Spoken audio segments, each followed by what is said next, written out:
right, today, the president is making his first trip of his second term, stopping in storm-ravaged western North Carolina before heading out to Los Angeles to survey all the damage from the wildfires. And those trips come after Donald Trump expressed frustration with FEMA. Jacqui Heinrich is live from the hard-hit Asheville with the details. Hey, Jacqui. Good morning to you guys. Yeah, this community is still recovering from Hurricane Helene, which hit in late September. The Japanese restaurant behind me is in ruins. There are still, there's rubble all over the parking lot. I'll have my camera pan off so you can see what I'm talking about. And also early this month, about 3,000 people were reportedly told that their hotel vouchers were expiring. They had only days' notice, nowhere to go. Congressman Chuck Edwards, he's a Republican who represents this district, had to lobby that agency to give people at least 21 days notice. And he says that they agreed, but he's also called for an agency overhaul. He'll be joining the president today. Now, President Trump did not telegraph much about FEMA overhauls that he is planning, but there are proposals to shift more of the recovery burden to states or potentially condition it on preparedness. It follows criticism that FEMA has been biased against Republicans. Recall that the agency fired an employee on its hurricane relief team after telling first responders not to visit Florida homes that had Trump yard signs after Hurricane Milton. And there was a lot of criticism about FEMA's response to the hurricane here in Asheville, saying that it was too slow. Our country can no longer deliver basic services in times of emergency, as recently shown by the wonderful people of North Carolina, been treated so badly.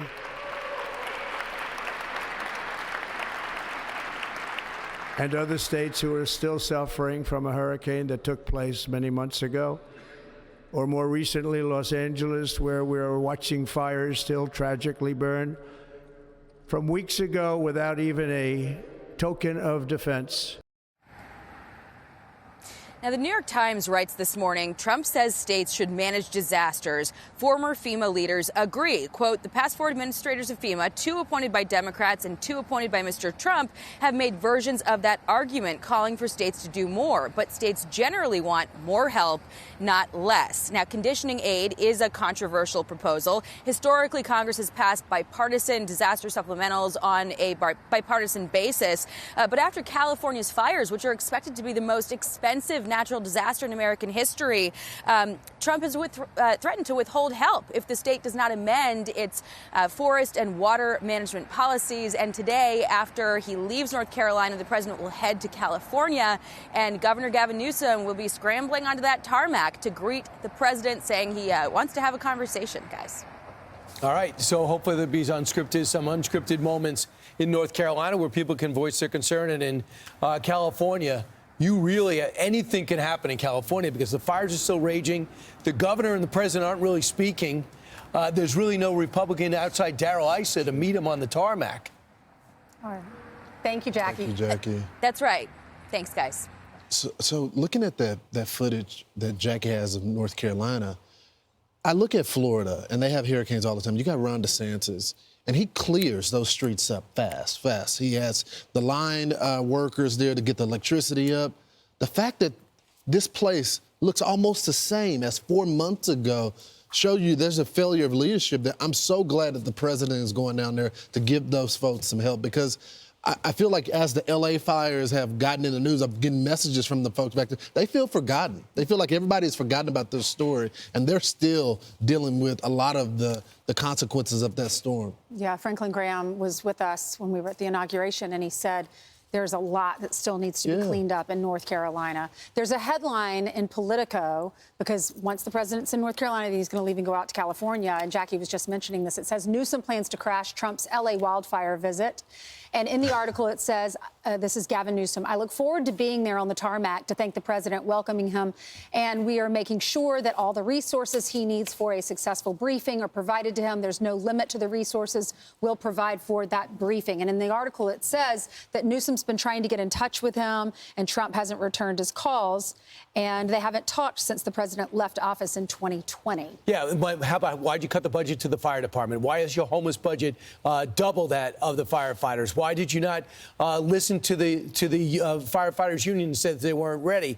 Why was it okay to have a reservoir totally empty and another one not working? Why was there no backup generator plan for when you did lose power, that the fire hydrants were replenished with some type of generator? And I saw Nicole Shanahan on last night, who was the running mate of RFK with his brief run for independent president, and she says people are constantly running up to Gavin Newsom saying, I've been trying to clear the brush in the parklands behind my house. No one is coming out to do it.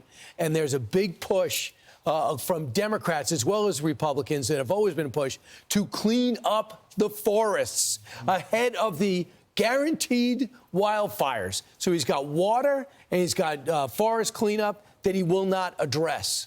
Operative word, guaranteed. We knew this was going to happen. They expect fires, especially with those Santa Ana winds, and it hasn't rained there for a while. It will this weekend, thankfully. Hope there aren't many mudslides or any at all. But they're used to this in California. 100%. You have to get the forests fixed, and you have to have water. So the narrative from the left is that the president is politically targeting the people of California. That's not true. Spoke with the president yesterday. He said he cares about the people. They're American citizens. He wants them. He goes, I'm trying to help them. He goes, a conversation with Gavin Newsom is a non-starter unless he wants to release the water from the north. Fix up, take the brush out. He goes, I told them this years ago, and he didn't listen, and now you got the people that are struggling. So if we're going to have a conversation about progress, those things have to be on the table. Gavin is going to be there to greet the president. I hope that he's prepared to have a tough conversation about what they can do to move the state forward. Well, they got to make decisions on if they can rebuild in these areas, yes, or are they too problematic. Number two, you got that red tape. That's environmental red tape. They have all these qualifications. Number three, the water. And number four, insurance. Are we as a country going to underwrite all of California because they refuse to let these carriers raise their rates so the carriers pull out? So should we be handling their insurance? Not right. We'll be following it all day. I'm Steve Ducey. I'm Brian Kilmeade. And I'm Ainsley Earhart. And click here to subscribe to the Fox News YouTube page to catch our hottest interviews and most compelling analysis.